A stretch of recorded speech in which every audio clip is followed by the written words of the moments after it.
Binanatan ng Malacanang si Senate Minority Leader Alan Peter Cayetano dahil sa umano'y walang batayang pahayag laban sa administrasyon. Ito'y matapos magbabala si Cayetano sa isang Facebook Live ng posibleng selective justice kung mababaling lang umano ang focus ng Senado sa impeachment trial ni VP Sara Duterte at maiwan ang investigasyon sa flood control scandal.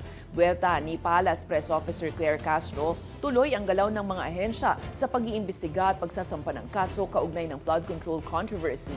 Git pa ni Castro, hindi rin kabilang sa agenda ng mga pulong ng Pangulo at ng kanyang cabinet ang impeachment ni Duterte. Tiniyak ng Malacanang na hindi mapipigilan ng impeachment trial o anumang isyong politikal ang trabaho ng gobyerno. So saan po kaya hinuhugot ng dating Senate President Alan Peter Cayetano ang kanyang mga kwento? Siguro sa susunod po, tanungin nyo, kaya lang puro Facebook yata po siya, no? So hindi siya matatanong. Siguro pagka nagkaroon ng pagkakataon, tanungin siya, saan niya kinukuha yung mga kwento niya? Si Mr. Kiko D. Aquino ay hindi po ito, hindi po siya maka-PBBM.